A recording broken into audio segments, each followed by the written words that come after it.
জীবন সবকিছু কেড়ে নিলেও কেড়ে নিতে পারে না আমাদের বিশ্বাস, যে বিশ্বাস প্রতিকূলও আমাদের বাঁচিয়ে রাখতে সক্ষম।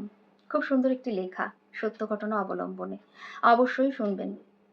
দ্বিতীয় বিশ্বযুদ্ধের সময়, বিশ্বযুদ্ধ চলাকালীন যুদ্ধে অংশগ্রহণকারী একটি যুদ্ধ বিমান হঠাৎই নিয়ন্ত্রণ হারিয়ে ভেঙে পড়ে সাহারা মরুভূমির মাঝে। প্রাণে মাত্র একজনই বেঁচে ছিলেন, পাইলট। চারিদিকে ধু ধু বালি, জ্বলন্ত তাপ আর মৃত্যু নামের এক অজানা আতঙ্ক। তার কাছে ছিল কয়েকটি বিস্কুট, একটি জলের বোতল, একজোড়া পোশাক, চোখে একটি ভাঙা চশমা, পকেটে একটি পেন্সিল।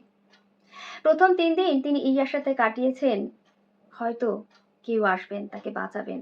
কিন্তু না, কেউ আসেননি। একসময় বিস্কুট শেষ হয়ে গেল এক বিন্দু জলের ফোঁটাও।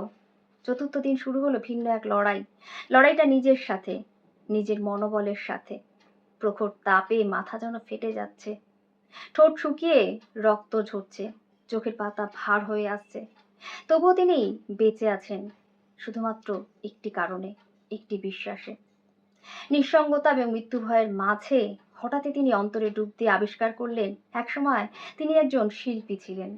তিনি আঁকতেন মানুষের মুখ, শহরের রাস্তা, জীবনের গল্প।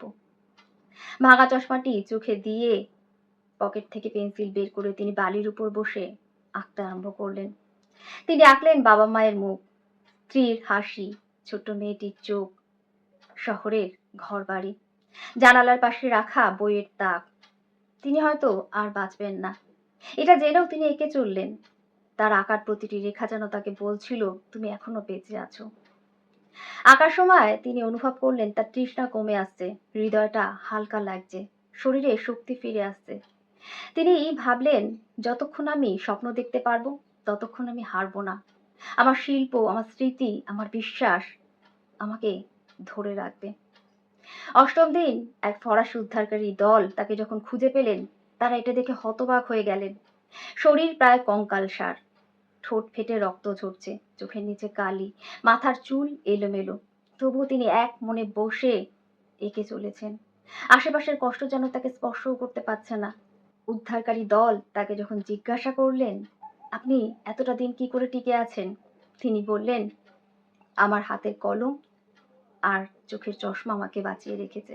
আমাকে বাঁচিয়ে রেখেছে আমার বিশ্বাস যে একদিন কেউ নিশ্চয়ই আসবেনই।